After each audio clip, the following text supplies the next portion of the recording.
Muy buenos días, ¿cómo están? Un fuerte abrazo, bienvenidos. Hola María, ¿cómo está? Buen día. Rosalía, ¿qué tal? ¿Cómo está? Gracias por los saludos. Nadia, ¿cómo está? Buen día. Bruno, Carlos, gracias por los saludos. Un fuerte abrazo para todos en sala. Bienvenidos. Muy amables, gracias por los saludos. Bien, vamos a empezar porque hay muchísimo que conversar y el tiempo siempre es extremadamente limitado y poco generoso. Empezamos a conversar de los expedientes técnicos de la clase anterior. Hicimos un recorrido. Hicimos un recorrido un poco por digamos, la esencia de los expedientes técnicos en el sentido de que, como lo comentamos, está básicamente marcado por documentos de tres tipos o de tres cortes, ¿no? Un corte obviamente técnico, muy del desarrollo ingenieril, muy de la respuesta ingenieril, muy de la solución ingenieril, entenderán. Pero además, como los proyectos en general y los de construcción en particular, los de infraestructura, los de ingeniería en particular, están básicamente demandados por el costo que demanda su ejecución y el plazo en que se van a, en que el plazo en que se van a terminar.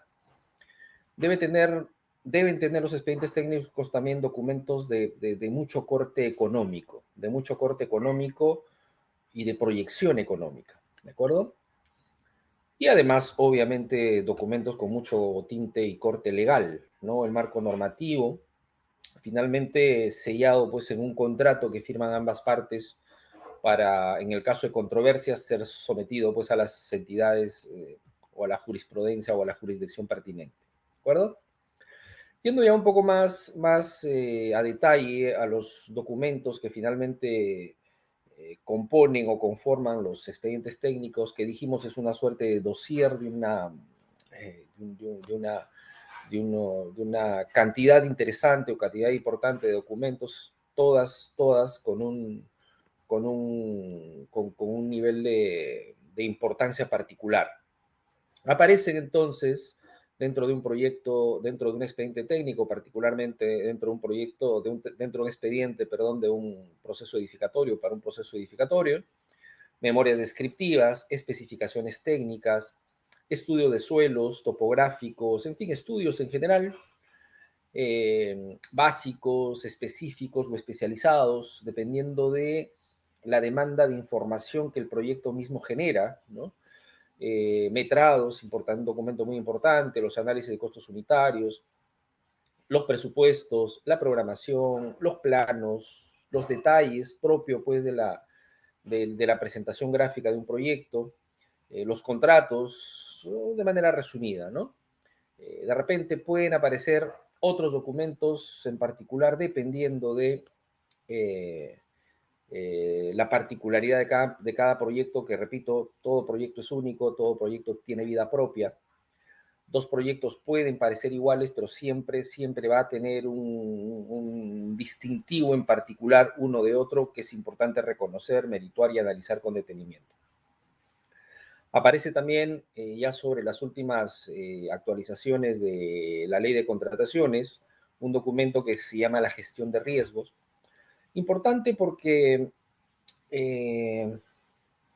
cuando hablamos, por ejemplo, de, de la contratación pública, hay unos números importantes que los invito a revisar respecto, por ejemplo, de la cantidad de obras, la cantidad de obras públicas paralizadas, ¿no? Y dentro de este gran bolsón de obras públicas paralizadas, que a corte junio, creo, 2023, están bordeando en el Perú más o menos, grosso modo, 1.800 obras públicas paralizadas, que suman un colchón estático paralizado de inversión que finalmente no da fruto del orden de los 25.000 millones de soles.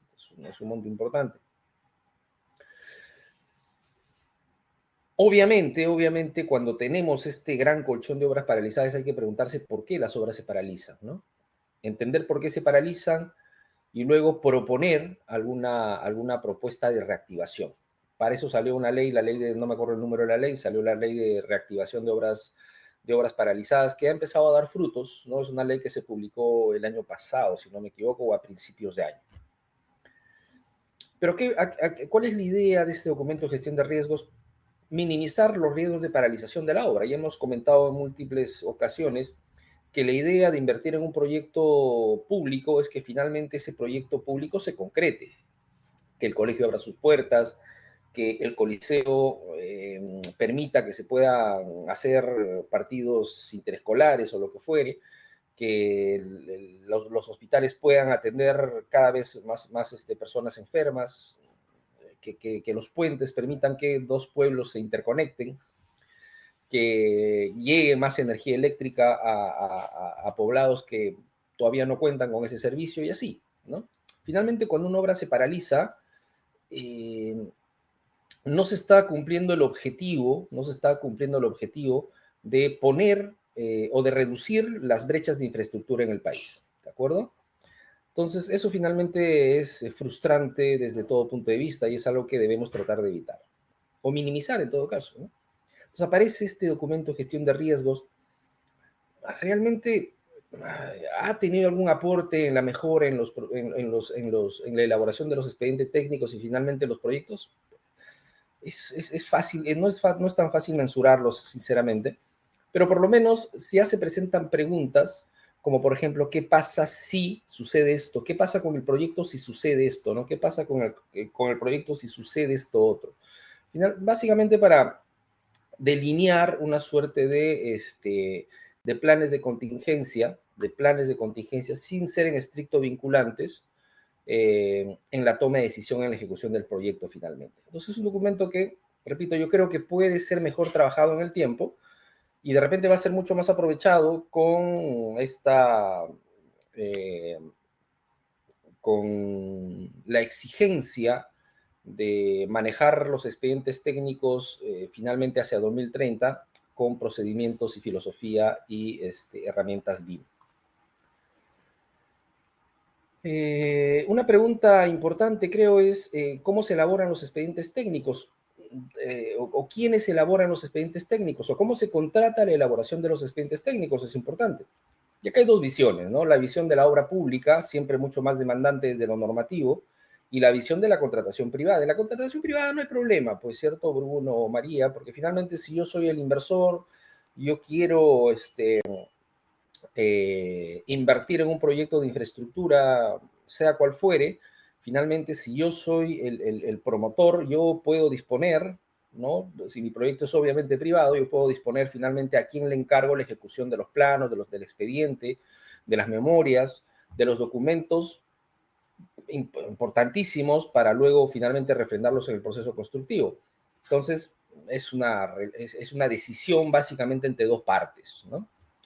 En la contratación pública, obviamente, repito, por el marco normativo legal, tiene exigibles mucho más cuadriculados, ¿no?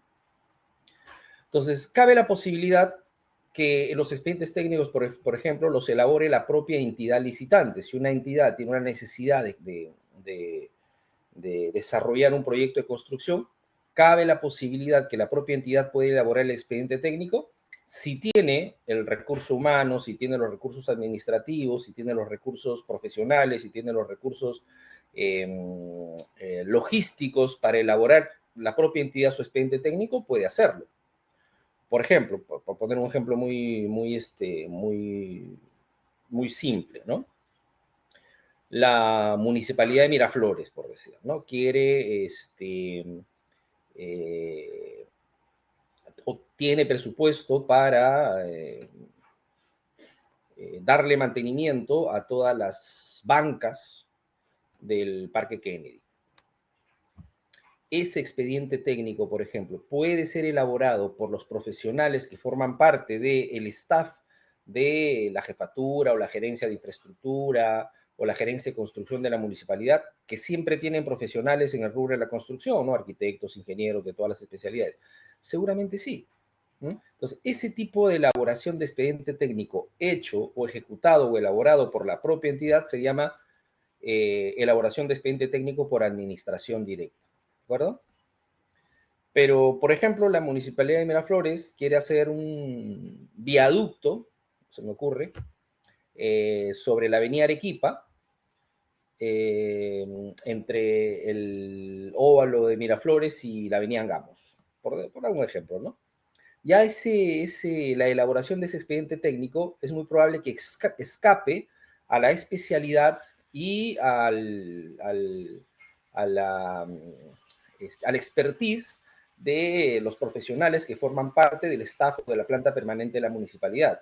En esos casos, el tipo de contratación para la elaboración del expediente técnico es otro, que sería el caso 2, ¿no? Se contrata o el expediente técnico es elaborado por un consultor de obras, un consultor externo, ¿no? Obviamente, ese proceso de contratación tiene un marco reglamentario para finalmente la elección. En el Estado no se puede elegir nada a dedo, ¿no? Siempre tiene que haber un marco reglamentario que valide con un procedimiento preclaro, con un procedimiento normado, cómo es que finalmente se ha contratado, se ha tomado la decisión de contratación. Entonces, el caso 2, por un consultor de obras o de la especialidad o especialistas que correspondan a las exigencias de cada proyecto en particular. Segundo caso, respecto de la elaboración de expediente técnico. Hay un tercer caso en que el propio constructor o el propio contratista de la obra puede elaborar el propio expediente que va a elaborar, que va a finalmente construir. ¿Cabe esa posibilidad? Sí, esa posibilidad solamente cabe con dos modalidades de contratación que más adelante vamos a hablar un poquito más amplio al respecto, ¿no? Que son la modalidad llave oferta, llave en mano y la modalidad concurso oferta. Bajo esas dos modalidades de contratación, repito que más adelante vamos a hablar un poquito más al respecto, cabe la posibilidad que el propio ejecutante del proyecto, que el propio constructor del proyecto, elabore su propio expediente técnico. ¿De acuerdo? Obviamente tiene un marco normativo también que valide esa opción. Todo esto está estrictamente legado a marcos normativos de cumplimiento obligatorio, entenderemos. Yo agregaría una tercera opción o un caso número 4, que es la elaboración de expedientes técnicos por encargo. ¿Okay? Muy rápidamente.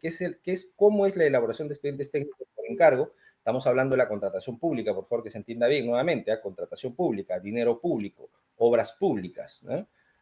Recursos públicos.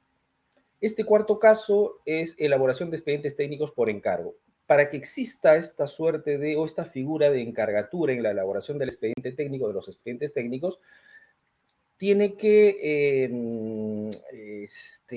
las dos partes tienen que ser obligatoriamente entidades públicas, es decir, una entidad pública encarga la elaboración de un expediente técnico a otra entidad pública, ¿de acuerdo? Por ejemplo, volviendo un poco al ejemplo de Miraflores, eh, esta suerte de viaducto sobre la avenida Arequipa, que no la puede realizar por administración directa la propia municipalidad, puede encargar la elaboración del expediente técnico a otra entidad pública que se entienda es especializada en la elaboración de expedientes técnicos similares. Se me ocurre, por ejemplo, la Universidad Nacional de Ingeniería.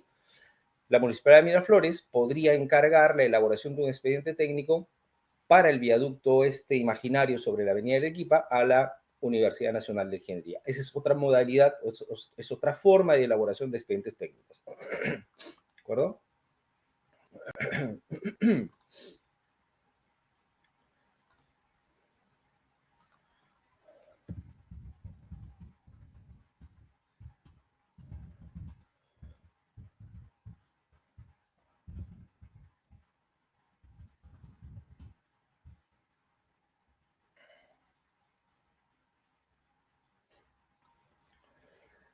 Vamos a hablar un poquito entonces de estos documentos que forman parte, de estos documentos, digamos, principales, ¿no? Que casi de manera general forman parte de los expedientes técnicos de proyectos de edificación. Uno importante, por ejemplo, es la memoria o las memorias descriptivas, que es un documento informativo que debe contener la descripción y justificación de las soluciones técnicas adoptadas. En este documento se obtiene una idea concreta de lo que el proyecto representa. No ha de hacerse referencia directa a marcas concretas o nombres comerciales, salvo que sea estrictamente necesario con la calidad final del producto. Esto pues dentro de la contratación pública, ¿no? Es lo que se llama competencia, no se puede promover la competencia desleal, ¿no? Eso está totalmente proscripto de la contratación pública. Es decir, en una obra pública yo no puedo especificar directamente, por ejemplo, el piso va a ser un porcelanato marca Rosselló de 60 por 60, modelo viento, color beige, por ejemplo, ¿no? No se puede poner una marca, no se debe poner una marca, salvo que sea estrictamente necesario o imprescindible, demostrable, ¿no? O demostrablemente imprescindible para la ejecución del proyecto. Se estructurará en tantos capítulos como sea necesario para describir los apartados en que se ha dividido el proyecto. Debe describir los detalles de la obra a construir, área construida, distribución de obra, acabados, usar el tipo de estructura, etc. Debe hacerse por especialidad y en ella se detallan las consideraciones técnicas de diseño, los procedimientos constructivos, así como las pruebas requeridas. Dos características generales de las memorias descriptivas importantes a resaltar. Primero, que se tiene que hacer por especialidad. ¿A qué se refiere? Que cada especialidad de estas que hemos comentado, creo, con bastante persistencia en las últimas clases, respecto a las especialidades que forman parte para el desarrollo de las edificaciones o la proyección y la construcción de edificaciones, al ser especialidades distintas y distintivas, todas tienen que tener su propia memoria descriptiva, es decir, las de arquitectura, las de estructuras, las de instalaciones sanitarias, las de instalaciones eléctricas y cualquier otra instalación que finalmente forme parte del proyecto de edificación en mención. ¿Correcto? Eso es importante a entender y validar. Eso, obviamente, ustedes, al momento de hacer la revisión en los expedientes técnicos con los que van a trabajar, no tengo duda que un expediente técnico bien hecho, bien elaborado, debe tener todas las memorias descriptivas de todas las especialidades de las que se compone el proyecto que van a analizar. ¿Verdad? Y en esencia la memoria descriptiva no es otra cosa que describir, como su nombre lo dice, y justificar la ejecución del proyecto, ¿no? Y el lenguaje con el que se escribe o con el que se debe escribir una memoria descriptiva debe ser un lenguaje sencillo, que no necesariamente esté dirigido a profesionales de la construcción, es decir, que una memoria descriptiva puede ser leída por cualquier hijo de vecino y pueda entender de qué se trata el proyecto, cuál es su justificación y cuáles son sus características y condiciones generales, ¿no? Si yo leo una memoria descriptiva, por ejemplo, una edificación, y si es un colegio, debo entender con claridad que es un colegio que va a tener 5.000 metros cuadrados de área techada, va a ser de 4 pisos, va a ser de albañilería confinada, por ejemplo, en fin, de fácil lectura, de fácil entendimiento de lo que finalmente se va a ejecutar y qué justifica su ejecución, ¿verdad?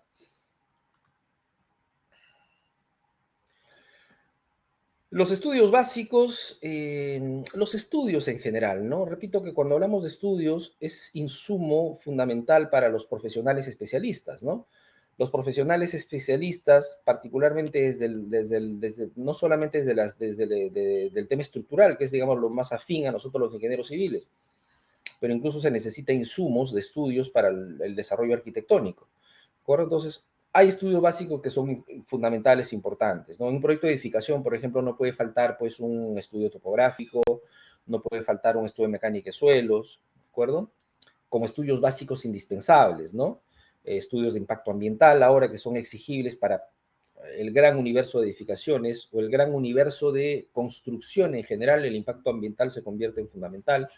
En algunos casos el impacto vial también es importante, los estudios de factibilidad para los servicios públicos, importantísimo. Y a partir de eso se pueden desprender, pues, una gran cantidad de estudios ya muy especializados, dependiendo básicamente de la localización del proyecto y de la demanda de información que el proyecto mismo requiere. Estudios geológicos, estudios hidrológicos, estudios de químicos del agua, ok, los que se me ocurren en este momento por la cabeza, ¿no? Que pueden aparecer, repito, una serie de estudios adicionales importantes a merituar. Finalmente, ¿por qué? Porque son insumo de información, ¿no? Los especialistas que finalmente vamos a hacer los diseños de las diferentes especialidades necesitamos información para validar o para tener como punto de partida nuestra propuesta de solución a un problema en particular, entenderemos. Si no conocemos esos estudios, simplemente estamos trabajando con los ojos cerrados y eso no es pertinente desde lo ingenieril.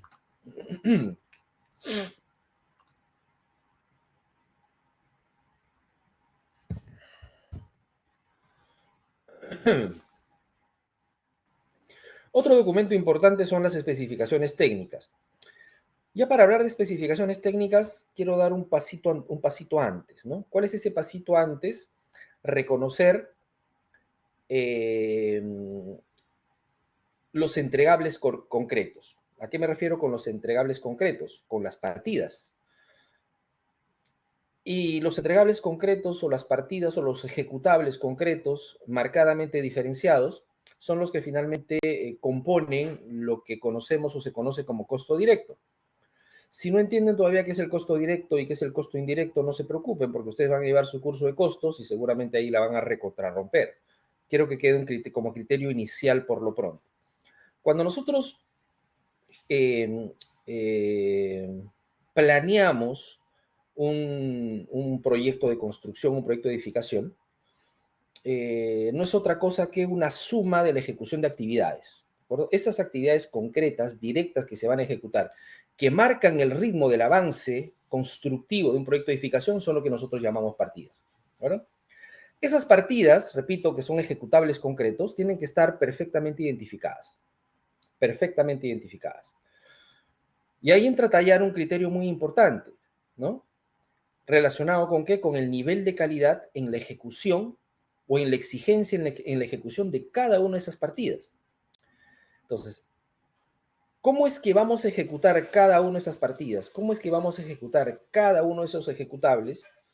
Cada una de esas actividades deben estar estrictamente descritas en las especificaciones técnicas de cada una de esas partidas. Punto número uno, entonces, distinguir cuáles son las partidas, que no son otra cosa que las actividades, que los ejecutables de mi proyecto, y cada uno de esos ejecutables, cada una de esas partidas tiene que tener o tiene que estar relacionada con una especificación técnica que me indique cómo es que voy a ejecutar esa actividad.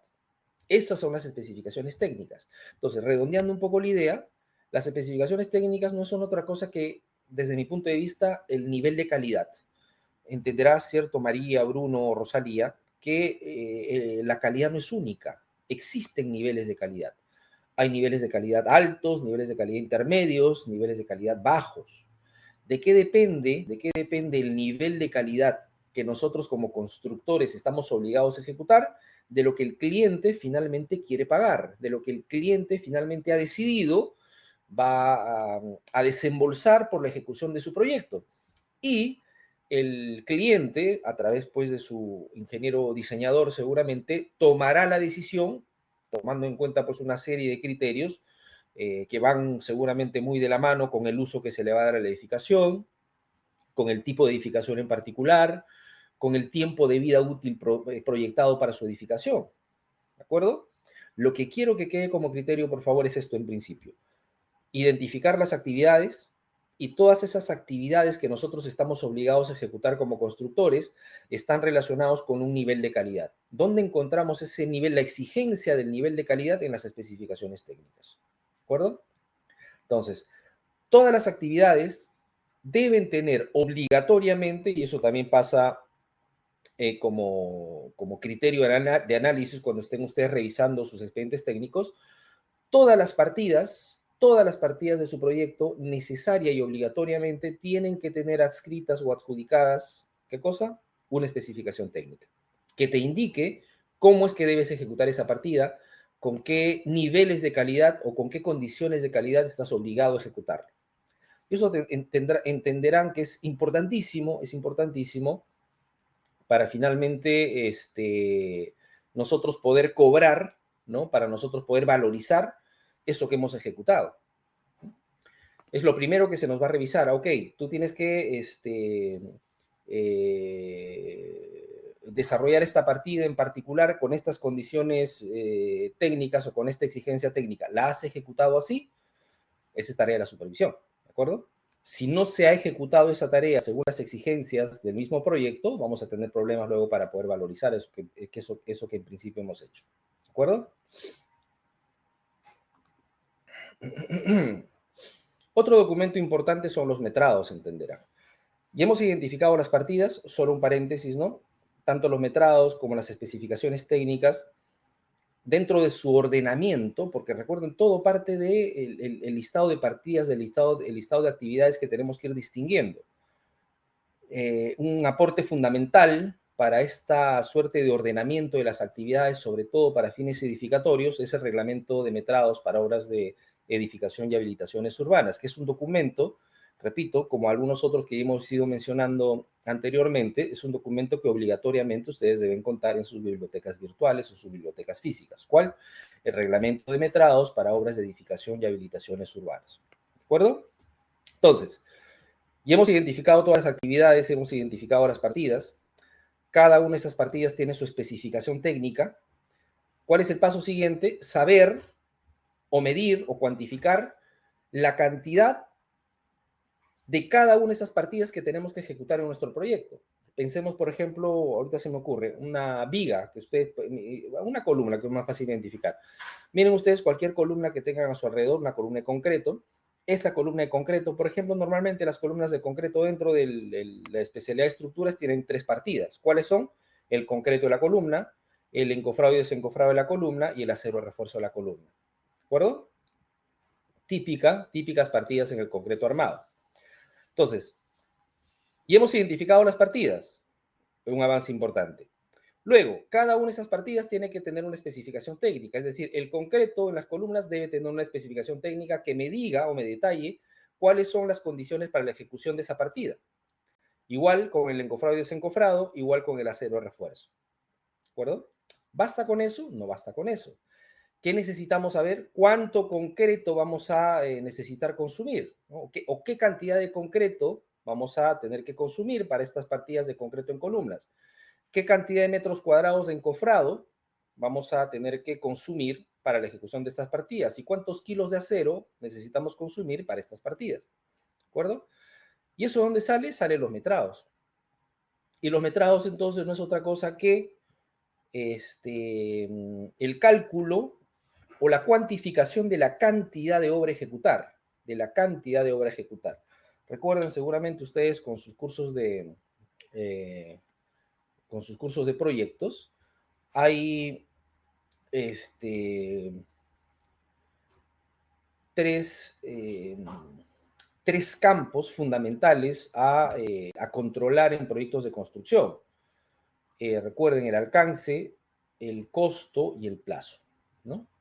Para calcular el alcance, para tener un nivel de certeza muy amplio, muy grande del alcance de nuestro proyecto, es imposible si no tenemos metrados bien ejecutados.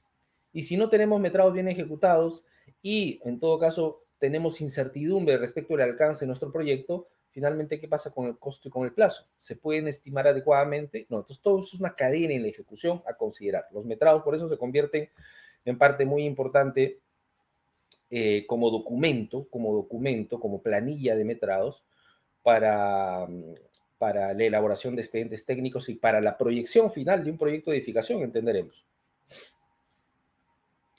Los planos también son un documento importantísimo. No me voy a detener mucho con los planos porque vamos a hablar de planos en una o dos sesiones con bastante amplitud. Solamente leo lo que aparece acá, repito, con cargo a ampliar más adelante.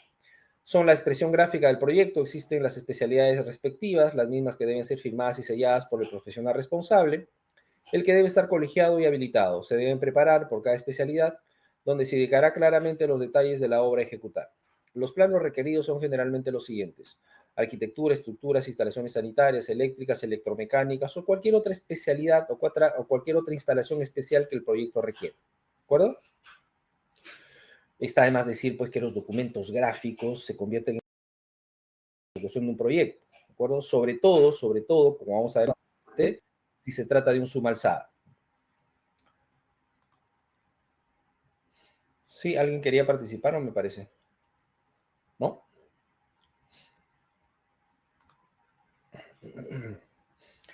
Luego vamos a hablar ya un poquito de documentos más de tinte económico y aparecen pues los famosos análisis de precios unitarios, ¿no?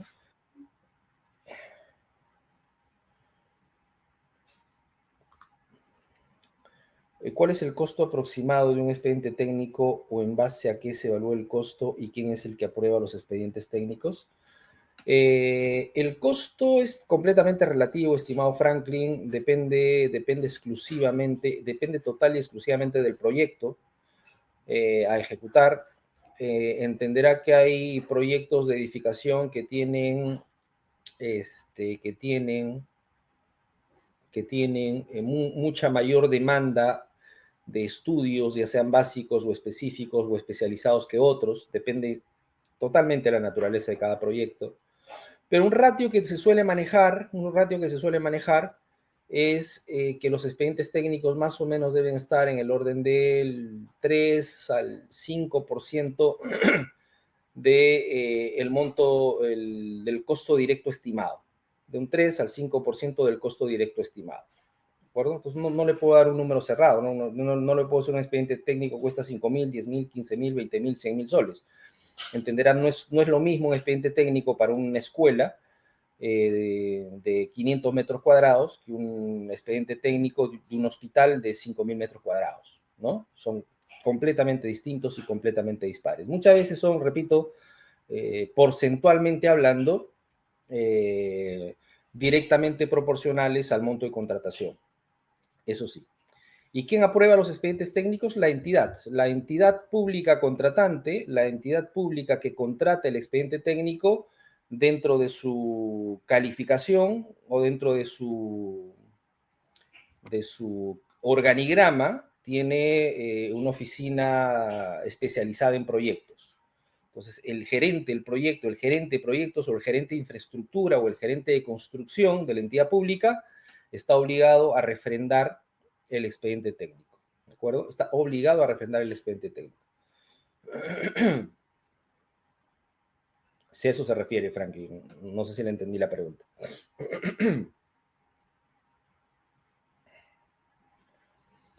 Ok. Decía que los análisis de precios unitarios ya es un documento de corte mucho más económico. ¿Por qué son importantes los análisis de precios unitarios? Porque recuerden, ¿no? Venimos ya un poco armando nuestros presupuestos. Tenemos la cantidad de partidas. Cada una de esas partidas tiene una especificación técnica, en efecto. Cada de esas partidas tiene una cantidad a ejecutar. Pero para cerrar un precio necesitamos saber cuánto nos va a costar ejecutar cada unidad de medida de todas las partidas o de cada una de las partidas que forman parte de nuestro proyecto, repito. Y el análisis de costos unitarios es eso, es un aparejo matemático, ¿no? Es una, es un,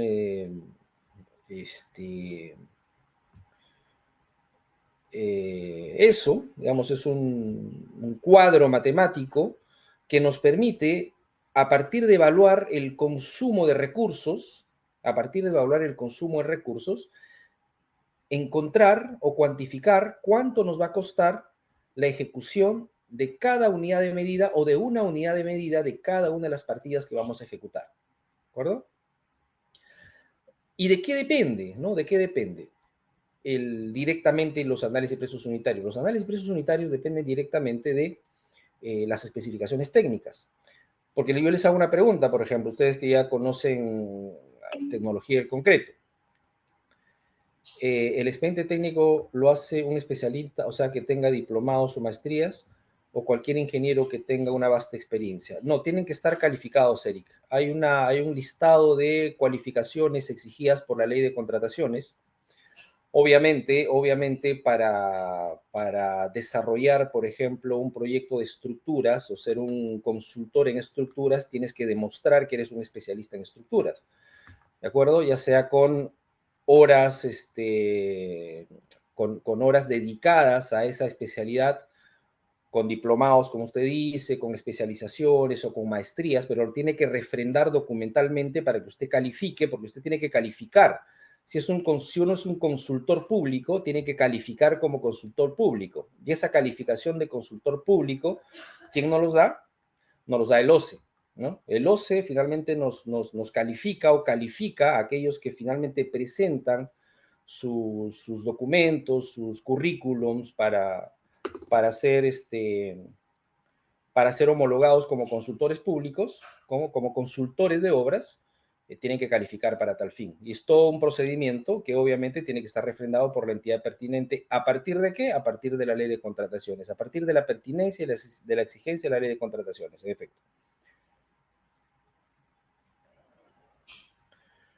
Claro, lo que pasa es que la vasta experiencia, no basta con decir yo tengo vasta experiencia, ¿no? Seguramente un consultor tiene que ser un ingeniero con vasta experiencia, pero tiene que demostrarlo y tiene que cualificar y calificar formalmente ante las autoridades pertinentes para que finalmente le den un certificado, porque así como una empresa recibe un certificado de contratista, un consultor recibe un certificado de consultor. Y en ese certificado de consultor aparece qué es lo que el Estado lo faculta a poder ejecutar desde su calificación.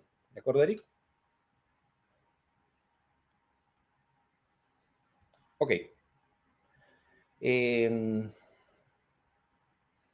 Bueno, volviendo entonces, cuando hablamos de análisis de precios unitarios, entonces no es otra cosa que cómo manejamos los recursos, cómo se manejan los recursos para completar una unidad de medida de cada una de las partidas. Y cuando hablamos de recursos consumidos en proyectos de construcción, mano de obra, materiales, equipos, herramientas y eventualmente subcontratos. Entonces ya vamos armando nuestro presupuesto.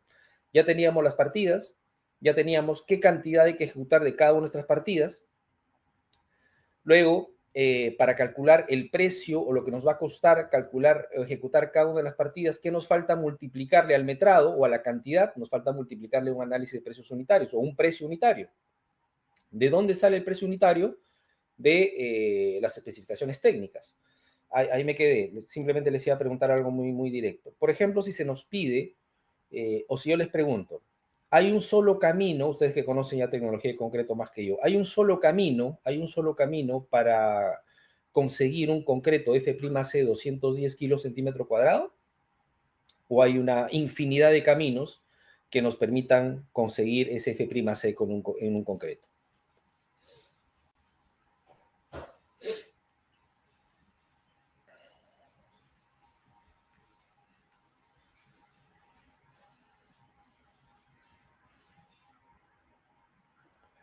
Le pregunta a usted, Eric, ¿no? ¿Hay un solo camino para conseguir un F'C 210 o podemos encontrar múltiples variantes que la tecnología del concreto nos ofrece para construir un 210?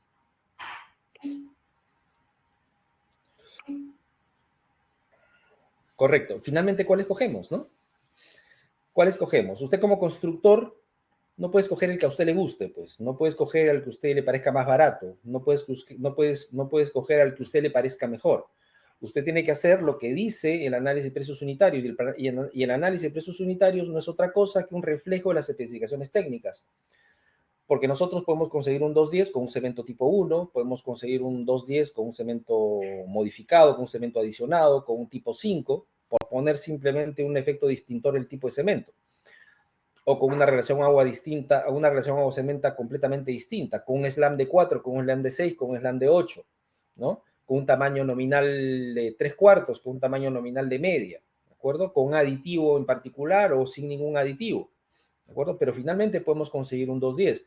Entonces, ese distintivo concreto en la ejecución, y estoy hablando solamente del concreto, esto es aplicable a todas las partidas y a todos los recursos. ¿Eso de qué depende? De las exigencias de las especificaciones técnicas. Entonces, los análisis de precios unitarios es un reflejo o una consecuencia de las exigencias de las especificaciones técnicas y es vinculante. ¿Qué significa que sea vinculante? Que estamos obligados a cumplir con esas condiciones de ejecución, que no son otra cosa que la calidad que el cliente está dispuesto a pagar por la ejecución de estas partidas o de estas partidas. ¿De acuerdo?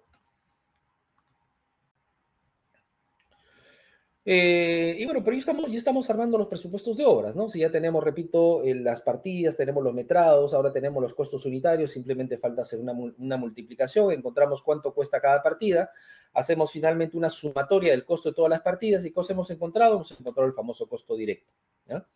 Basta con analizar el costo directo finalmente para evaluar el costo de un proyecto de edificación o de un proyecto en general, no, pues, ¿no? También hay que evaluar el costo indirecto y finalmente la carga impositiva, ¿de acuerdo?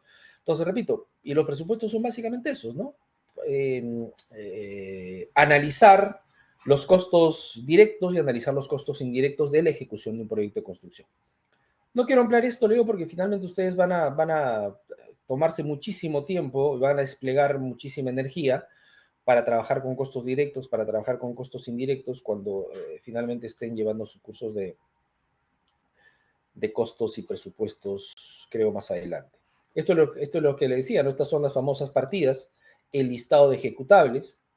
Esta es la unidad de medida. La unidad de medida, si bien es cierto, tiene el punto de partida de la unidad de medida, que es importante para la estandarización en el análisis de los ejecutables, tiene su punto de partida en la reglamentación pertinente. ¿Cuál es la reglamentación pertinente? El reglamento de metrados para obras de edificación y habilitaciones urbanas.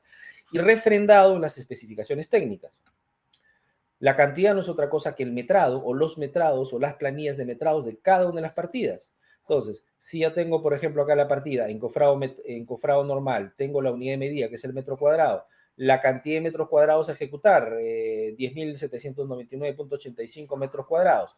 Y este es el precio unitario o el costo unitario de la ejecución de una unidad de medida, es decir, de un metro cuadrado de esta partida. Entonces ya tengo lo que nos va a costar, haciendo una multiplicación muy simple. Tenemos el costo de lo que vamos a erogar para completar al 100% esta partida. Luego, si hacemos la sumatoria del costo de todas estas partidas que obtenemos, el costo directo. ¿De acuerdo? La fórmula polinómica es un documento importante en la contratación en general, sí, en la contratación pública en particular también, sobre todo para proyectos de largo aliento y sobre todo para fluctuaciones macroeconómicas importantes, ¿no?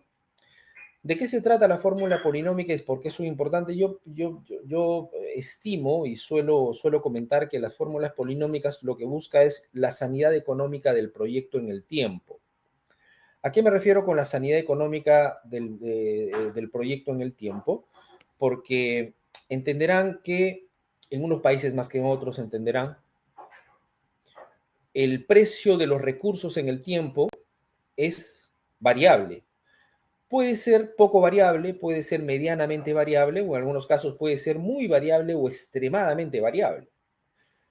Depende de condiciones internas, hablo de las condiciones internas propias de cada país, pero no solamente muchas veces las condiciones internas, sino también de las condiciones externas.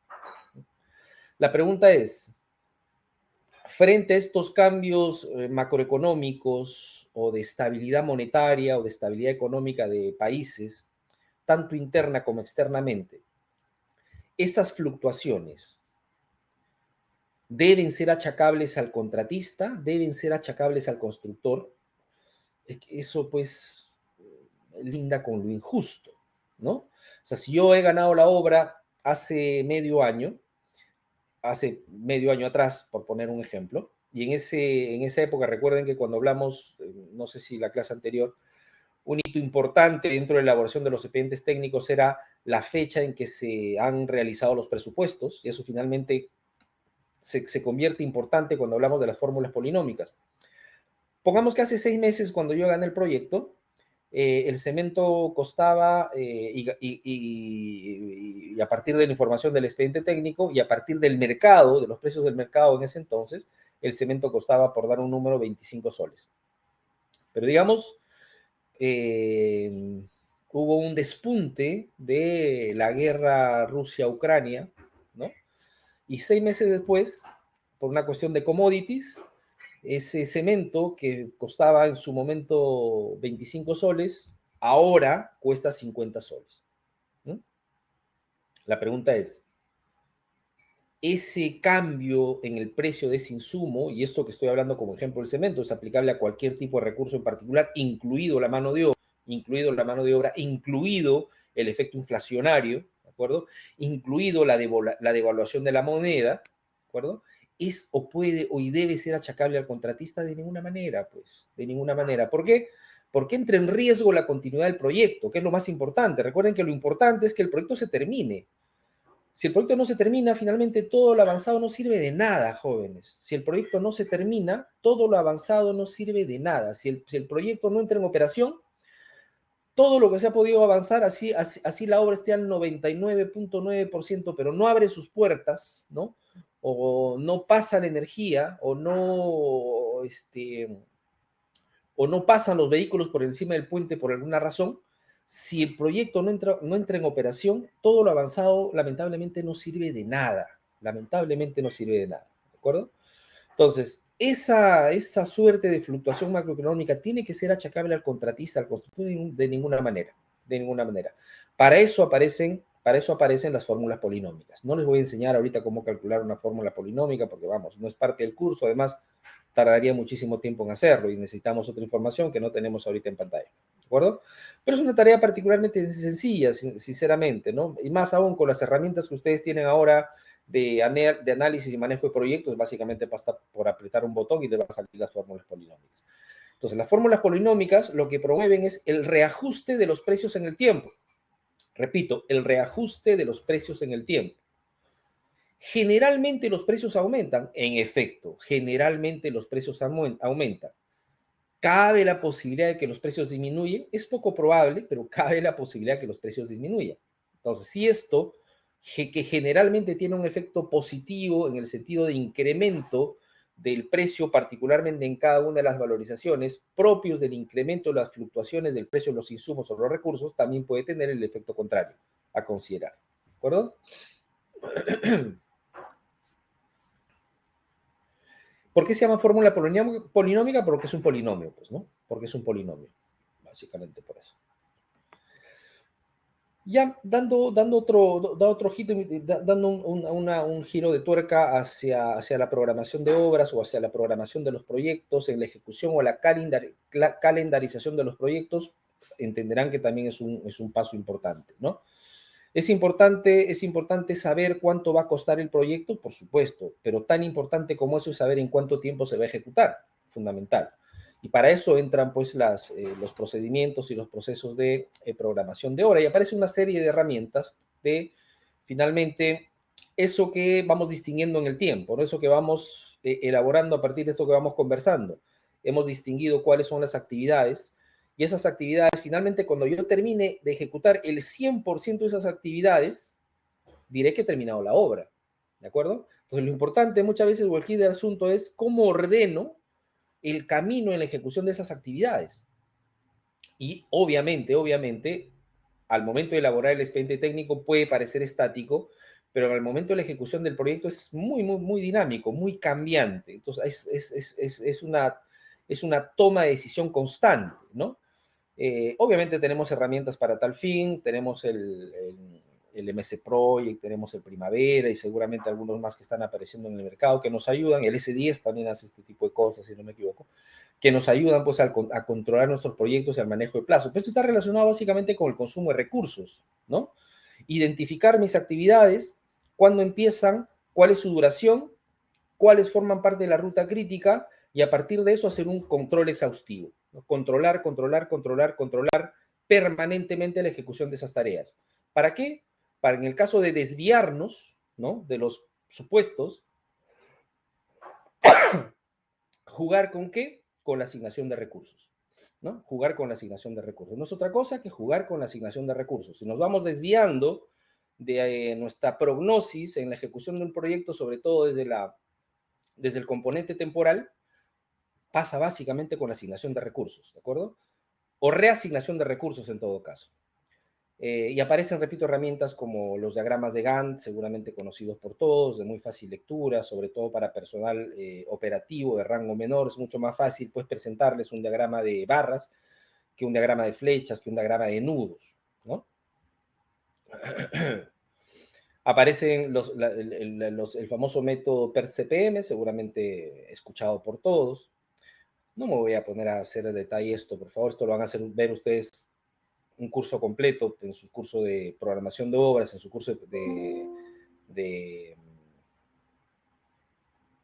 planeamiento, creo que se llama productividad, si no me equivoco. Solamente quiero reparar en algo que es muy importante respecto del PERT-CPM, que no es otra cosa que identificar la ruta crítica. Hemos hablado que finalmente vamos a terminar el proyecto cuando hemos completado al 100% la ejecución de todas nuestras actividades o de nuestras partidas. Hemos terminado al 100% cuando hemos terminado de ejecutar todo el coste directo, todas nuestras partidas, ¿de acuerdo? Pero finalmente son actividades individuales, muy especializadas unas de otras, que entre ellas muchas veces puede haber una suerte de dependencia en la ejecución, es decir, primero tengo que terminar algo para empezar otro, o de repente tengo que terminar parcialmente una para empezar de manera traslapada otra actividad. Armar toda esa malla vamos, es una tarea especializada que vamos a ejecutar en nuestros proyectos, en efecto. Pero dentro de este análisis aparece lo que se llama y se conoce como ruta crítica. ¿Qué cosa es una ruta crítica? Es el camino de las actividades o el recorrido de las actividades que no tienen holgura. ¿Qué significa una actividad que no tiene holgura? Una actividad que no tiene holgura es aquella actividad que si me toma más tiempo ejecutarla o si me toma menos tiempo en ejecutarla, impacta directamente en el plazo total del proyecto. Entenderán que es fundamental conocer la ruta crítica para nosotros los ingenieros.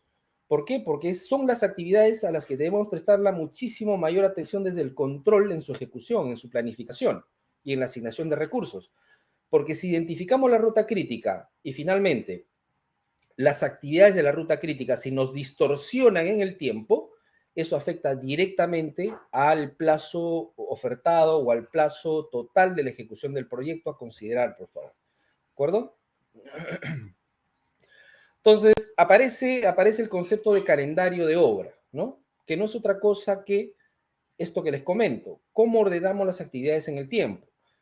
Tengo el listado de actividades, tengo que plantear una suerte de esquema de ejecución en el que se especifique con claridad dónde va a empezar o cuándo va a empezar cada una de esas actividades y cuándo va a terminar cada una de esas actividades, desde la proyección inicial.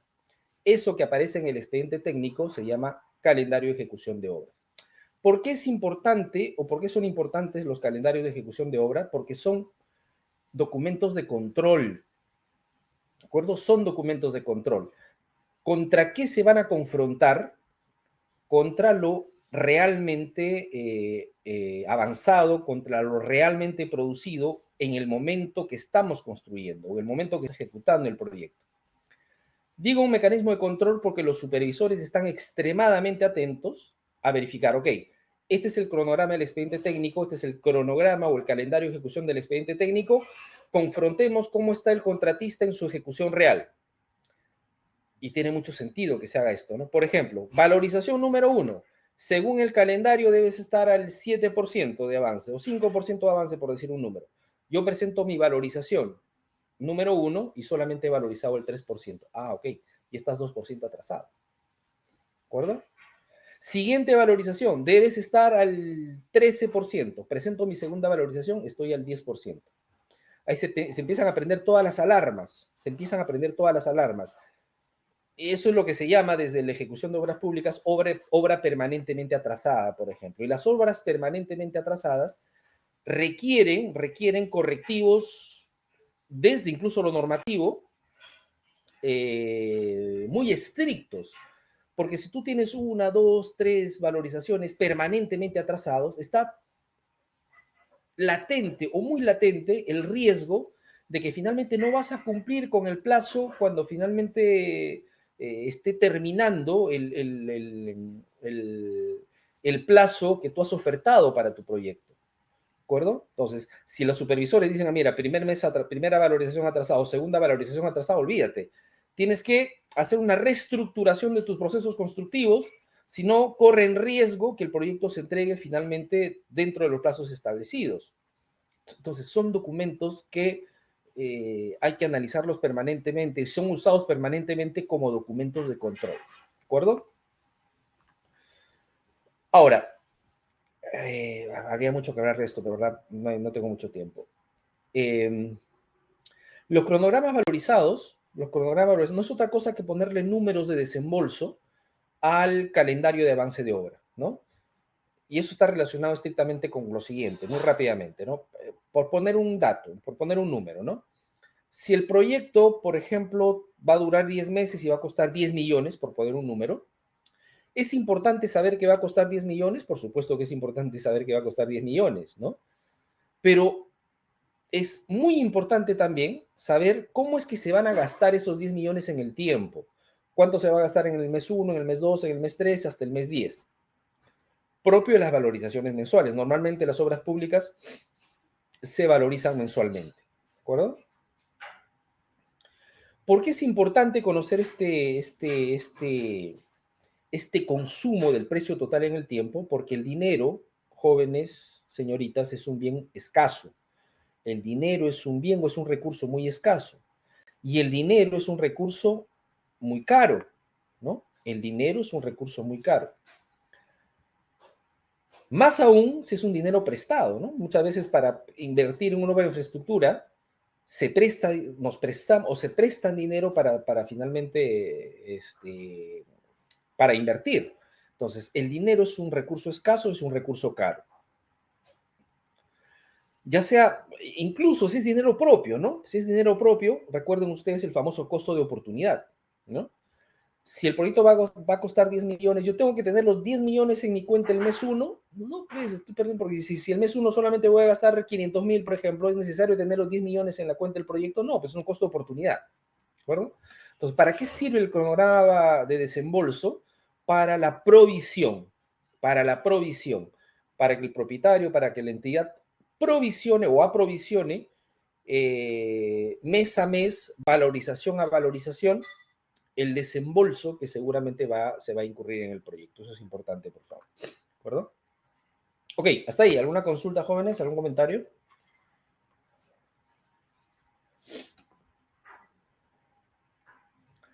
Entenderán que este es un tema interesante, ¿no? Daría seguramente muchísimo más que hablar, pero vamos, hay muchísima información que compartir y tenemos que seguir avanzando.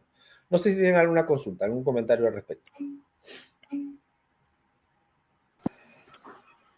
Profesor, una pregunta. Sí, adelante, Vika. Entonces, en la fórmula polinómica, ¿quién asumiría digamos, la responsabilidad de lo que pasa? O sea, supongamos que usted es alguien que me contrató para hacer su casa, de 2 pisos, por ejemplo. Cayó pandemia y los precios subieron. ¿Qué es lo que deberíamos buscar? O sea, ¿qué es lo que yo debería ofrecer o buscar la solución para ese problema, profesor? Eso es lo que no me quedó claro. A ver, primero, obviamente, si está hablando de fórmula polinómica, tiene que haber un contrato donde esté especificada la fórmula polinómica para que sea aplicable, ¿no? Entonces, digamos, si usted en el contrato de hacer esta casa tiene firmado con su cliente una fórmula polinómica, eso está perfectamente, el precio finalmente que usted va a valorizar para la ejecución de ese proyecto aplica la fluctuación de los precios en el tiempo. Cuando usted aplica la fórmula polinómica y cuando usted hace su valorización, la fórmula polinómica lo que nos va a dar es un coeficiente de reajuste, se llama, ¿de acuerdo? Y ese coeficiente de reajuste es obviamente un número más que 1, 1.01, 1.02, 1.03, dependiendo de la fluctuación de los precios en el tiempo, ¿de acuerdo? ¿Cómo saca usted la fluctuación de los precios en el tiempo? Por el índice de fluctuación de tiempos de precios del INEI. Todos los meses, el INEI, el Instituto Nacional de Estadística e Informática, creo se llama, publica en el diario El Peruano, dependiendo del código del insumo, todos los insumos que nosotros consumimos en construcción tienen un código, ¿de acuerdo? Que es su índice de precios, se llama el índice de precios. Ese índice de precios, finalmente usted lo busca en el peruano y ahí tiene por ejemplo, ¿no? Digamos, ese índice en el mes, digamos, estamos en agosto, en mayo 2023 ese índice era o fue, por decir un número, 1.025.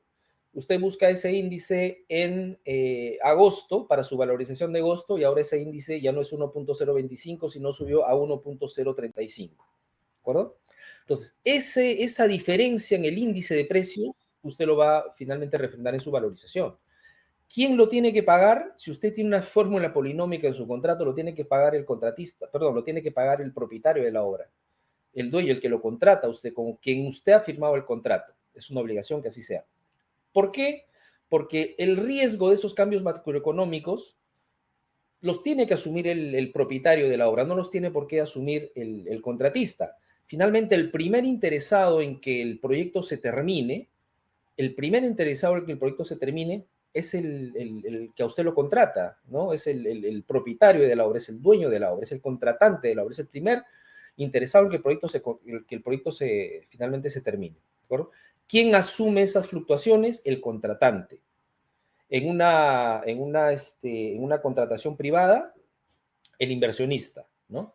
En una contratación pública, la entidad contratante. No sé si con eso lo ayudo. Sí, gracias, profesor. Me absolvió la duda. Correcto, gracias. ¿Alguna otra consulta?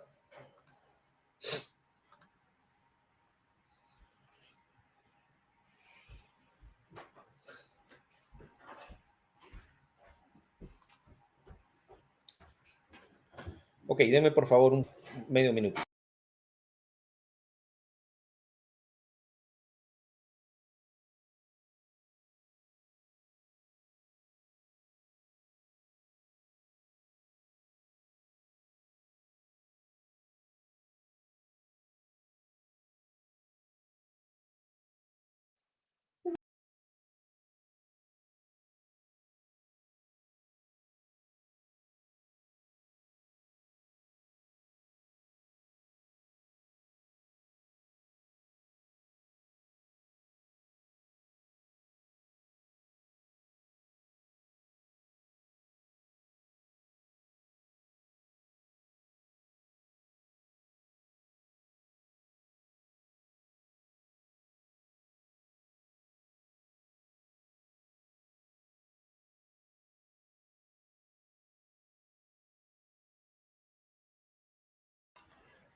Okay. Vamos con unos conceptos rápidos, por favor. Obras públicas son aquella obra ejecutada por un organismo del Estado, ya sea por administración directa o por administración indirecta, con recursos públicos, para mantener, ampliar y o mejorar la infraestructura en beneficio de los ciudadanos, para reducir las brechas de infraestructura, en efecto. Y aparece este concepto de por administración directa o por administración indirecta. El Estado puede ejecutar las obras públicas de diversas maneras, siendo las más frecuentes por ejecución presupuestaria directa o la famosa administración directa cuando la entidad pública cuando la entidad pública ejecuta su propia obra, y por contrata cuando la entidad, mediante un determinado proceso de selección o concurso de precios, selecciona la ejecución o encarga la ejecución de un proyecto a un constructor privado. La forma más generalizada, sobre todo en nuestro medio, lamentablemente, vamos, con mucha más posibilidad seguramente para la ejecución de obras públicas son las famosas obras por contrata, ¿no? Es decir, la entidad pública, a través de un proceso de selección, contrata a un contratista, a un constructor, la ejecución de un proyecto, ¿de acuerdo? Aparece acá, así como lo analizamos hace unos minutos cuando hablamos de la elaboración de expedientes técnicos, aparece también el concepto de ejecución de obras por encargo, ¿no? Lo mismo, cuando hablamos de obras por encargo, dos entidades públicas. Una encarga la ejecución de un proyecto de la construcción a otra empresa pública. Se me ocurre un ejemplo muy simple. De repente alguno de ustedes ha escuchado hablar del CIMA Perú. El CIMA Perú es una empresa muy especializada de la Marina de Guerra del Perú, es decir, que forma parte del Ministerio de Guerra, del Ministerio de Defensa, ¿no? Es una entidad pública muy especializada es un astillero, ¿no? Hacen barcos, ¿no? Hacen embarcaciones, pero también se han especializado en la ejecución de puentes metálicos, puentes de acero. Entonces cabe la posibilidad que un gobierno regional, por ejemplo, quiere ejecutar un puente, puede encargar a otra empresa pública la ejecución de ese proyecto. ¿Cómo se llama esa figura? Esa figura se llama ejecución de obras por encargo. ¿De acuerdo? Entonces, las obras por administración directa, se entiende obras por administración directa, aquellas ejecutadas directamente por la entidad que emplea dirección técnica, personal técnico, mano de obra directa o indirecta, personal administrativo, maquinaria, equipos y otros elementos necesarios para llevar a cabo la construcción y puesta en marcha las obras públicas. Por tanto, la entidad pública, para que pueda ejecutar directamente un proyecto de construcción, debe poseer la capacidad técnica, administrativa y logística, diría yo, para poder ejecutarlo. Si no, lamentablemente no se puede hacer. Y las obras por contrata son aquellas ejecutadas por terceros, contratistas, en las que a través de un contrato celebrado con el contratista y la entidad ejecutan una obra determinada y por la otra, es decir, la entidad se compromete a pagar el valor de la obra ejecutada que previamente haya sido adjudicado mediante un proceso de selección y se encuentra enmarcado en la Ley de Contrataciones del Estado y su reglamento vigente. Creo que se entiende. Los montos para la determinación de los procesos de selección, les pido por favor que lean esto con algo más de detenimiento, solamente para recordar lo siguiente. Todo aquello que se gasta en el Estado está presupuestado, ¿no? Y tiene que estar presupuestado. Todo lo que se está gastando, por ejemplo, en el Estado en 2023, que forma parte de la ley del presupuesto nacional, es esta de acá, la ley del presupuesto se llama Ley del Presupuesto del Sector Público para el año fiscal 2023. Esto ha sido aprobado el año anterior, es decir, el año 2022 ha necesariamente tenido que aprobarse este presupuesto. Solamente para que tengan órdenes de magnitud, por ejemplo, ¿cuál es el presupuesto nacional en el Perú para 2023? Casi 215.000 millones de soles. Casi 215.000 millones de soles. ¿De acuerdo? Dato importante, por ejemplo, acá, el monto para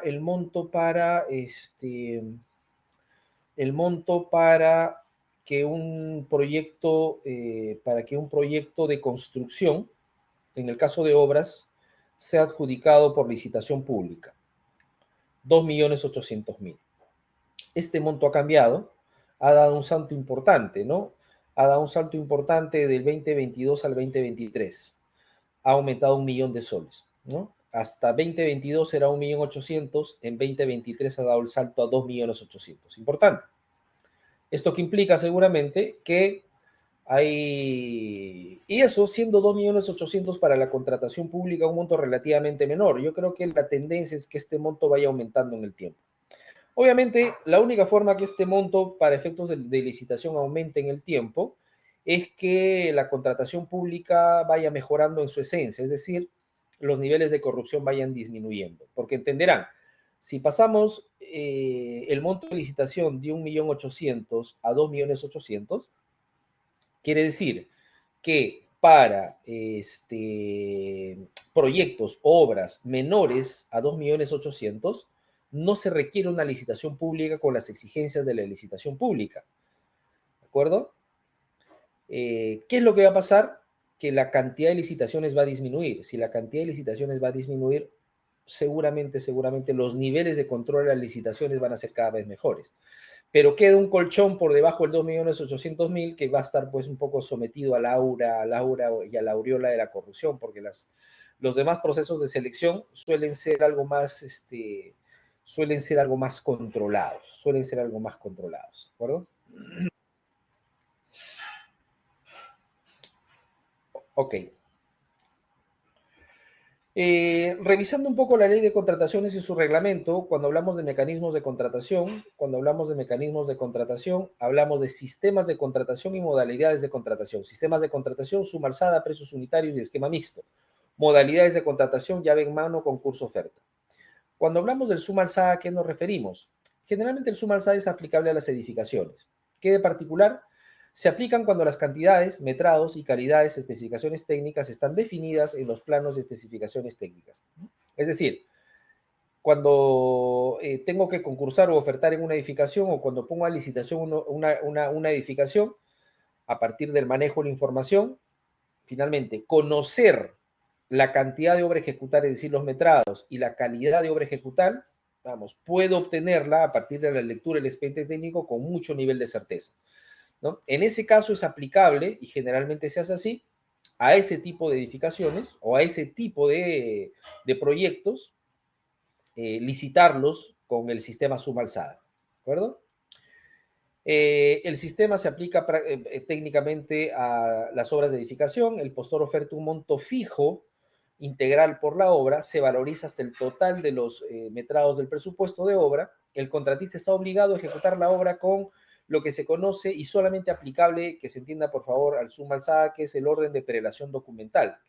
¿Qué significa el orden de prelación documental? Ojo que solamente aplica al suma alzada, que los planos o la información de los planos mandan sobre los demás documentos. Los planos están por encima de las especificaciones técnicas, por encima de las memorias descriptivas y por encima de los presupuestos. Entonces, particular atención en los documentos gráficos, particular atención en los planos, cuando, sobre todo, siempre hay que tomar esa atención, en efecto, pero cuando se trata de un suma alzada, juegan un papel bastante más importante.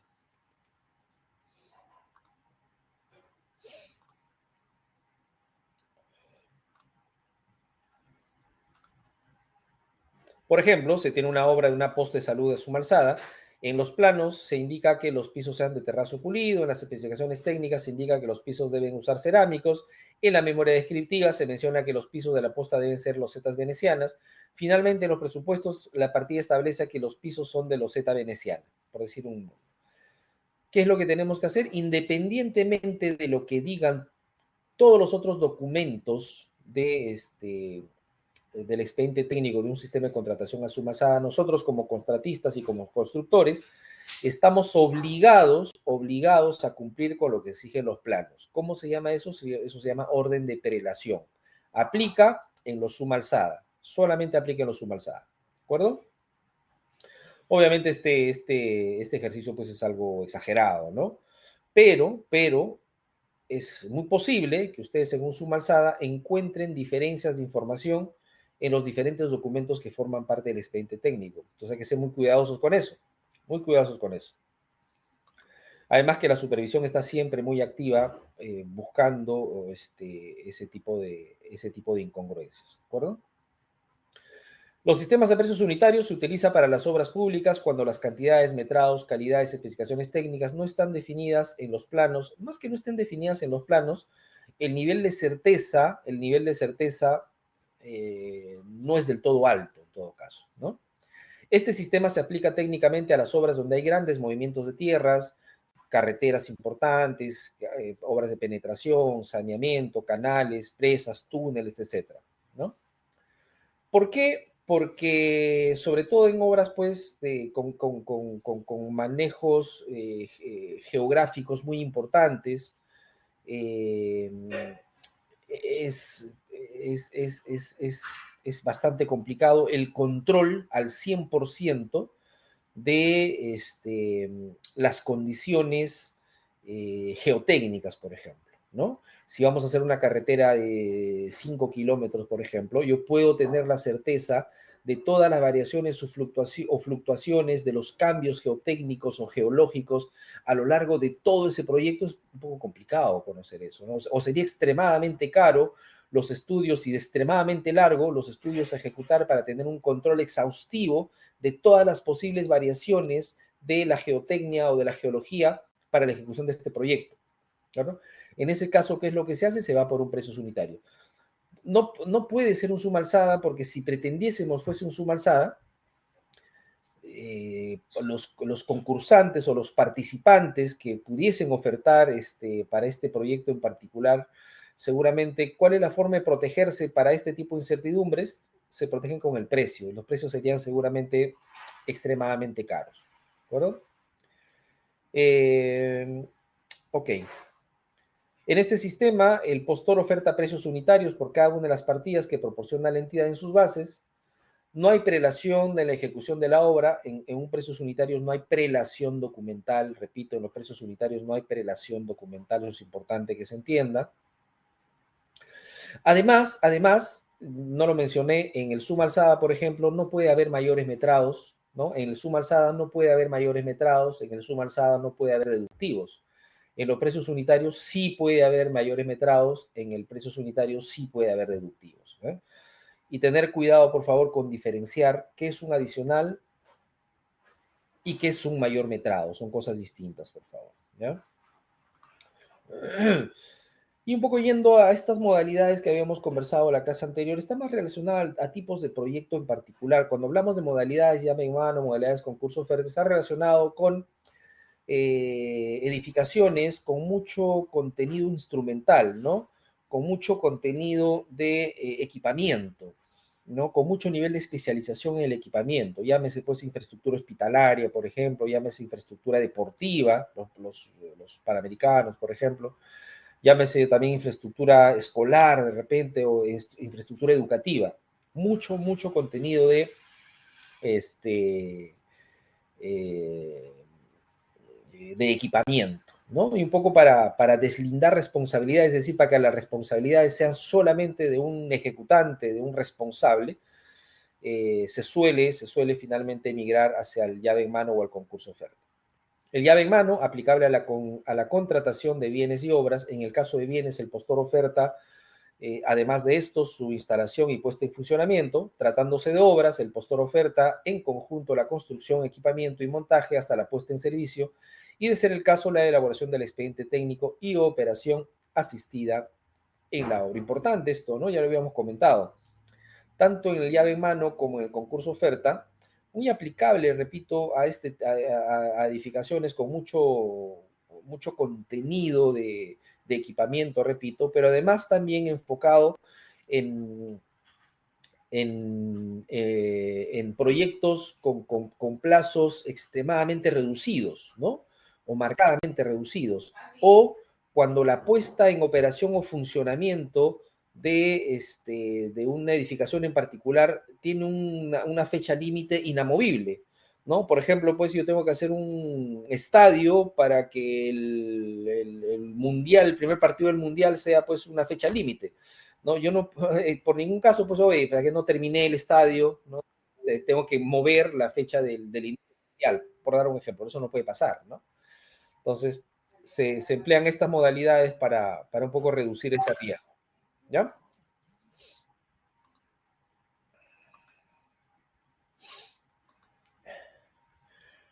Ok, esto sobre el final es básicamente un recorrido en un proceso de contratación con un proceso de selección del tipo licitación pública, ¿no? Desde los temas preparatorios, de la provisión del presupuesto, desde la identificación de la necesidad, desde la aprobación de los anteproyectos, finalmente pasa por la convocatoria a licitación, pasa por la licitación propiamente, pasa por la adjudicación de la buena pro, pasa por la firma del contrato y pasa por la entrega de garantías del contratista para el desembolso de los adelantos y obviamente pasa por el arranque de la obra, ¿no?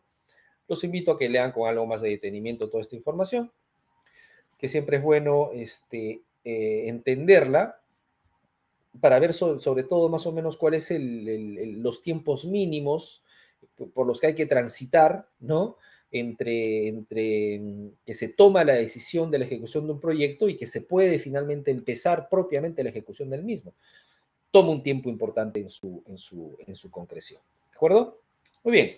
¿Alguna consulta? ¿Algún comentario sobre esto, jóvenes, señoritas?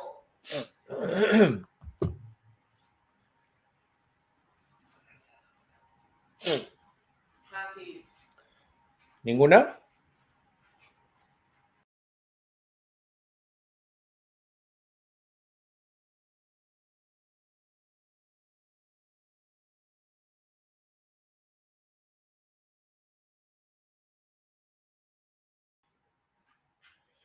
Ok, bien, descansamos unos minutitos, 5, volvemos, por favor les pido que estén atentos en 5 minutos con sus micros operativos para tomar asistencia rápidamente y seguir conversando, ¿de acuerdo?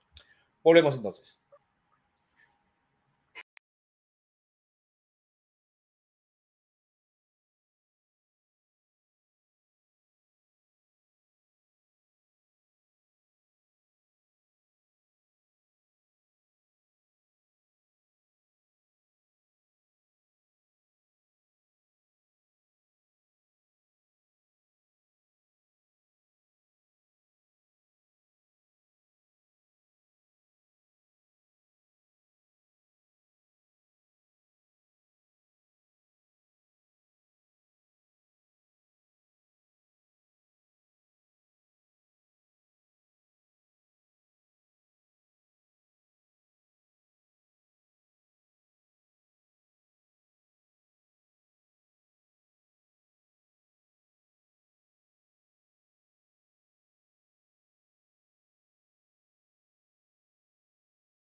Arones, Presente, profesor. Auqui, Presente, profesor. Bayón, Presente, profesor. Cantorín, Presente, profesor. Casanova, Presente, profesor. Chilón, Presente, profesor. Coyanque, Colqui, Presente, profesor.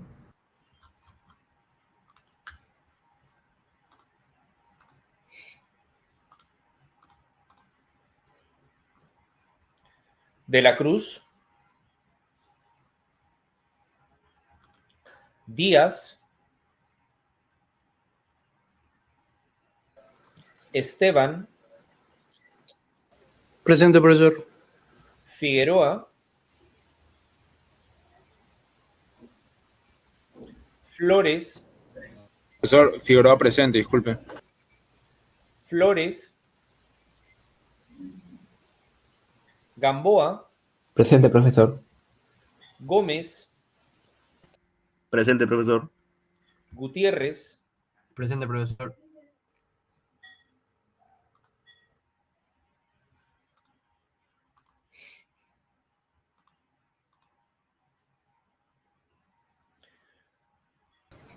Guayguapuma, Presente, profe. Lizárraga, Presente, profesor. López, Luna, Presente, profesor. Mamani, Mujica, Presente, profesor. Muñoz,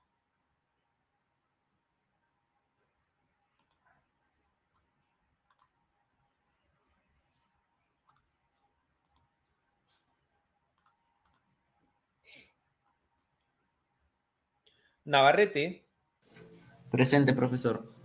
Orejón, Presente, mi audio no se prendía. Orejón, presente, profesor. Orihuela, Presente, profesor. Osorio, Presente, profesor. Quesada, Presente, profesor. Quilca, Presente, profesor. Quispe,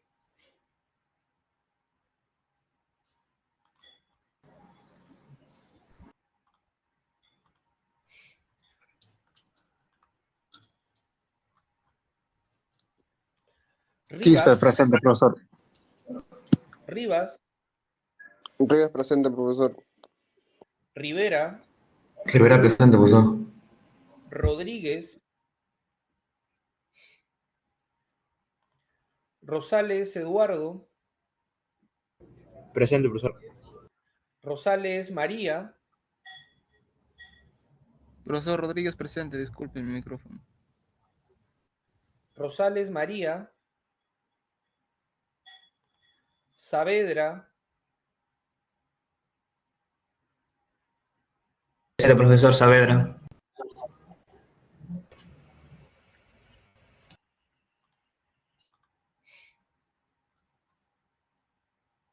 Sánchez, Presente, profesor. Santos, Presente, profesor. Sebastián,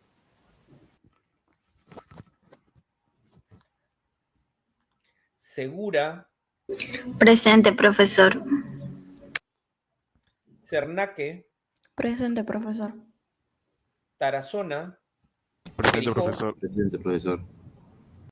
Tarazona Jesús, Sí, razón, Jesús, presente.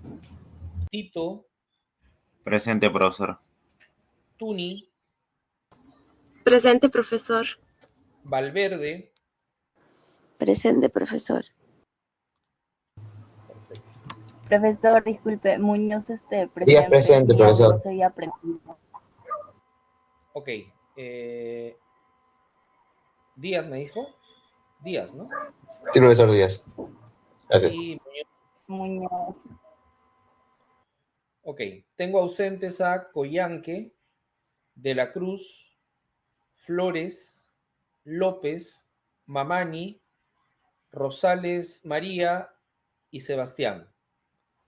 ¿De acuerdo? Profesor, Cerramos. disculpe, Flores Marán presente.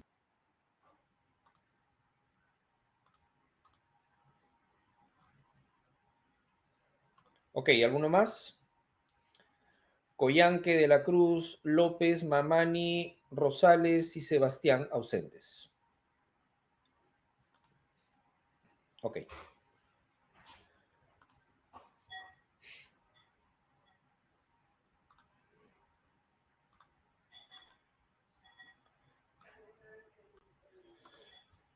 Bien, vamos a empezar ahora a hablar de los planos, ¿no?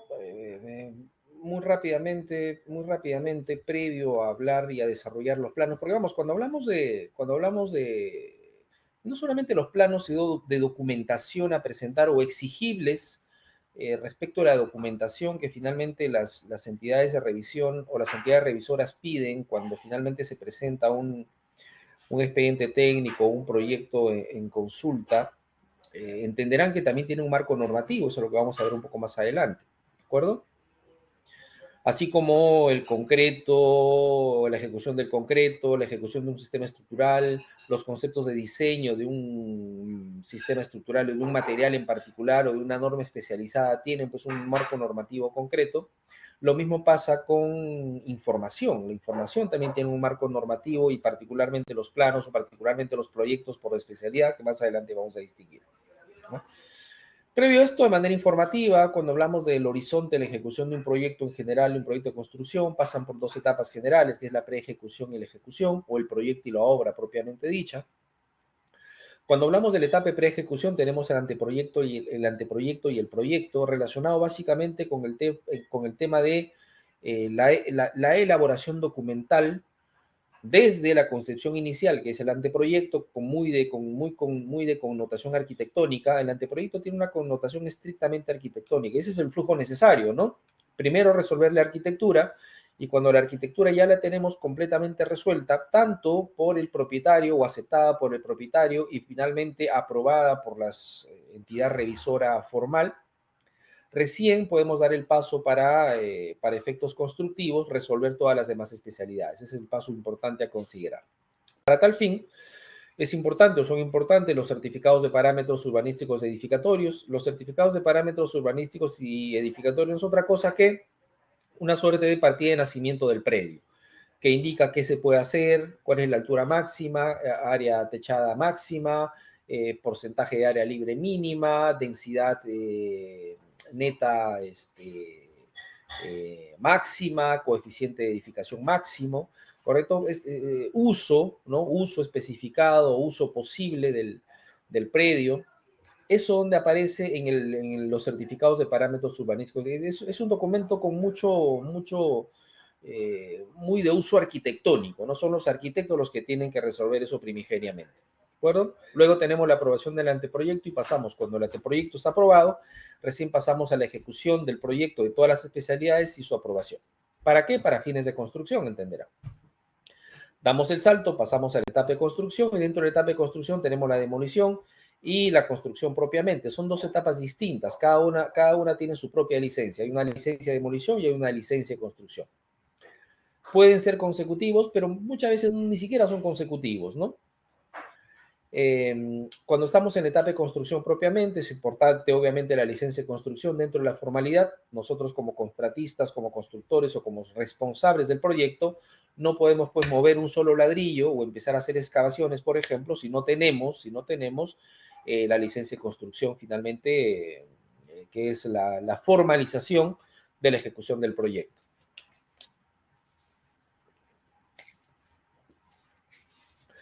Particularmente es fundamental conocer la normativa local cuando ejecutamos un proyecto. Cuando nosotros ejecutamos un proyecto, formamos parte de un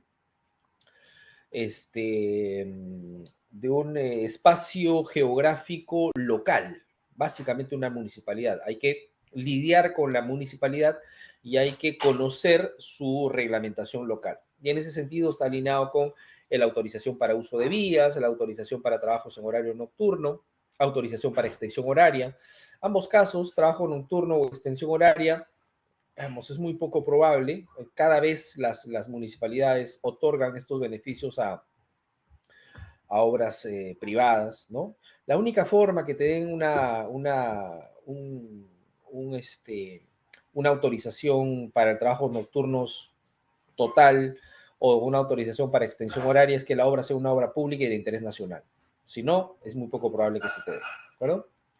Visitas técnicas del CAP y del CIP, para aquellos que no conocen qué es el CAP, el Colegio de Arquitectos del Perú, que es el CIP, el Colegio de Ingenieros del Perú. Estas visitas técnicas se han convertido en muy importantes en el tiempo, un poco para... Lo que pasa es que hace tiempo atrás, lo que pasaba cuando no habían esta suerte de visitas del CAP y del CIP en los proyectos, a los proyectos de construcción, lo que pasaba era que para efectos de licencia de construcción se presentaba un proyecto, se obtenía la licencia de construcción, pero ya al momento de ejecución propia del proyecto, los cambios que arbitrariamente tomaba el propietario del proyecto, finalmente distorsionaban sustancialmente el proyecto original. Entonces, en aras de la formalidad y en aras de que se respete eso que previamente ha sido aprobado, es que aparecen estas visitas de inspección del CAP y del CIP, ¿no? A nivel de arquitectura, obviamente a nivel de ingeniería. Hay otros niveles de inspección también relacionados con SUNAFIL, por ejemplo, que hace mucha inspección laboral, ¿no? Entonces, siempre las obras ahora están con sobresalto porque en cualquier momento cae SUNAFIL, hace una revisión de cómo está el tema de contratación o el tema de manejo laboral en nuestra obra, y si no está de acuerdo a las exigencias laborales reglamentarias pertinentes, sugieren multas que son muy, muy onerosas, así que tener en cuenta eso porque, vamos, nos pueden pasar facturas muy importantes. Y también hacen inspección, ¿saben quiénes? Fiscalización de las diferentes municipalidades, y la fiscalización de las diferentes municipalidades muy del lado de el control de la seguridad, ¿no? Están atentos a detectar si operativamente hablando los proyectos de construcción se están llevando con las exigencias de la G050, por ejemplo, y lo mismo, ¿no? Si detectan algo, alguna anomalía, alguna contravenencia respecto a estos exigibles, se nos amonesta, se nos multa y se nos puede paralizar el proyecto parcial o totalmente, ¿no? Dependiendo del nivel de daño que se genere. ¿De acuerdo? Un recorrido muy rápido muy rápidamente, por favor, por algunas definiciones que hace la G040, y hemos hablado qué es la G040, dónde pertenece y cuál es su importancia. Define al anteproyecto como el nivel de desarrollo preliminar de una propuesta arquitectónica y se elabora como parte del proceso de diseño con el fin de obtener la aprobación previa del propietario. Ya lo hemos comentado. Y no solamente el propietario, sino hay una figura que se llama anteproyecto en consulta. Presento este anteproyecto a la municipalidad para ver si estoy en el camino correcto, o los arquitectos presentan eso a la municipalidad, para ver si están en el camino correcto y para ver si tienen algunas observaciones, esto que es una concepción arquitectónica primigenia. Luego pasamos al proyecto, que es el conjunto de actividades que tienen como objeto la materialización de una idea que permite ejecutar una obra de habilitación urbana o edificación. Para dar el paso, ¿no?, de la idea inicial del anteproyecto, para dar el paso a la construcción de eso que finalmente se ha pensado, tiene que pasar por manejo de la información. Esa información, finalmente, para fines constructivos, es lo que nosotros llamamos y conocemos como proyecto. Y estos ya son definiciones que los invito, por favor, a leer con algo más de detenimiento, con mucha connotación arquitectónica, qué es un área libre y para qué importa, qué es un área techada, para qué importa. Finalmente, estas definiciones son propias del proyecto arquitectónico. Ergo, es responsabilidad de los arquitectos. Los arquitectos nos tienen que entregar finalmente esto 100% definido, ¿no? Nosotros no tenemos mayor injerencia en esto desde lo ingenieril. Ducto de instalaciones, ducto de ventilación, vamos, ya tiene una connotación arquitectónica también, desde la distribución, desde su presencia, desde su participación en el diseño arquitectónico, ¿no? Sobre los ductos de ventilación siempre han existido, seamos serios. Los ductos de instalaciones sí se ha ido reglamentando en el tiempo, ¿no? Un poco para centralizar el paso de las tuberías o los ductos de las diversas instalaciones en general, porque antes eran una presentación mucho más desordenada. Ahora se está tratando de centralizar estratégicamente los ductos de instalaciones sobre todo por cuestiones de mantenimiento preventivo, se hace muchísimo más sencillo y mucho más económico. Y también para el mantenimiento correctivo, ¿no? No es lo mismo tener una tubería en un ducto de instalaciones donde es visible, donde pueda atenderla, donde pueda acceder a ella, que tener, por ejemplo, una tubería dentro de un muro, ¿no? Que si se rompe la tubería, olvídese, todo lo que implica finalmente para su detección y luego su reparación. Otras definiciones, de repente algo inconexas, no sé, que tengan que ver con esto que estamos hablando, el muro cortafuego y el muro de contención. El muro cortafuego tiene una connotación de seguridad, entenderán, sobre todo para vías de escape. Lo que sugiere la norma es que zonas particulares de escape en casos siniestros deban tener resistencias al fuego por sobre las 2 horas, RHs mayores a 2 horas, muy propio, pues, por ejemplo, del concreto, muy propio de la albañilería, pero cuando se tiene un material no convencional hay que certificar que en efecto esos muros cuenten por lo menos con esa resistencia horaria frente al fuego. Muros de contención, bueno, este es un muro de contención, sí, pero es un muro de sótano también. ¿Por qué? ¿Qué es un muro de sótano? Es aquel que toma cargas de la superestructura, llámese axiales, llámese flectores, pero a su vez también toma los empujes o el empuje activo del terreno, ¿no? Es un típico muro de sótano. Definir o distinguir entre semisótano y sótano, bueno, ¿para efectos de qué? Para fines arquitectónicos nuevamente. Y esto yo creo, sinceramente, está relacionado con fines de ventilación, ¿no? A sabiendas que cuál va a ser el uso que finalmente se le va a dar a la parte del edificio que esté por debajo del nivel de terreno natural, y relacionado con esta suerte de desnivel, entre el nivel de piso terminado del primer piso y el nivel de vereda, digamos, ¿no?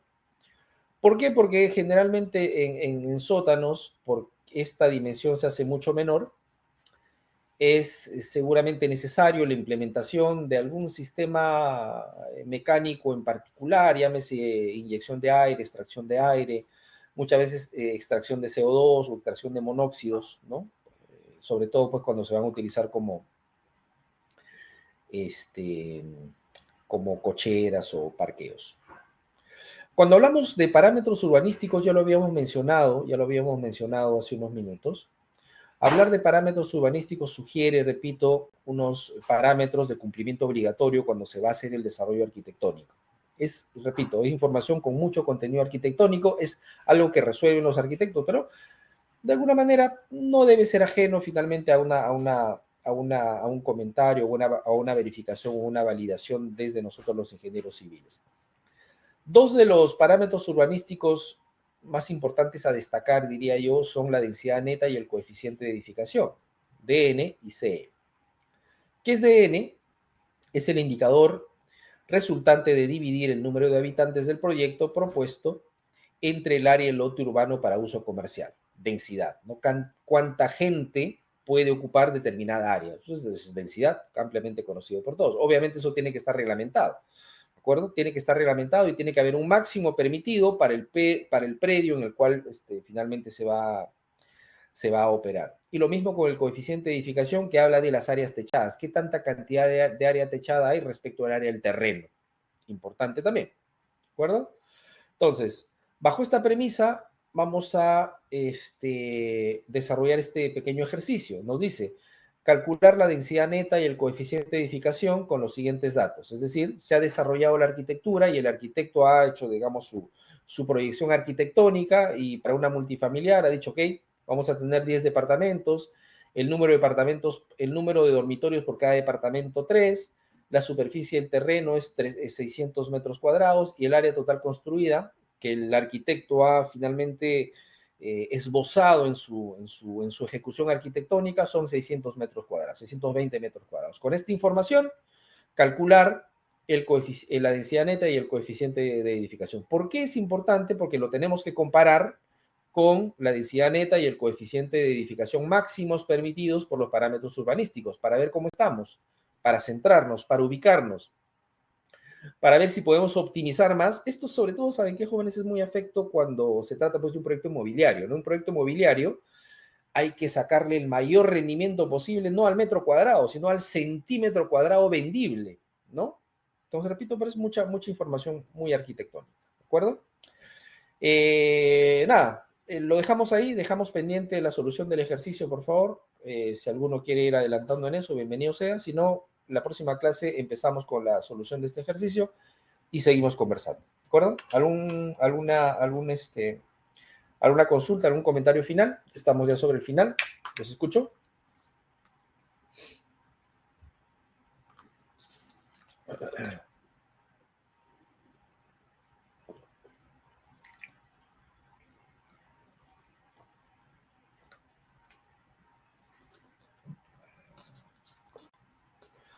Muy bien. Nada, es un placer como siempre. Estén atentos, por favor. Seguramente en estos días, entre hoy y mañana, estaré subiendo la tarea que corresponde a la semana número 2 para aquellos que quieran participar. ¿De acuerdo? Nada más de mi parte. Un fuerte abrazo, un placer como siempre. Que estén muy bien. Buen fin de semana. Hasta la próxima clase. Un abrazo. Gracias. Cuídense.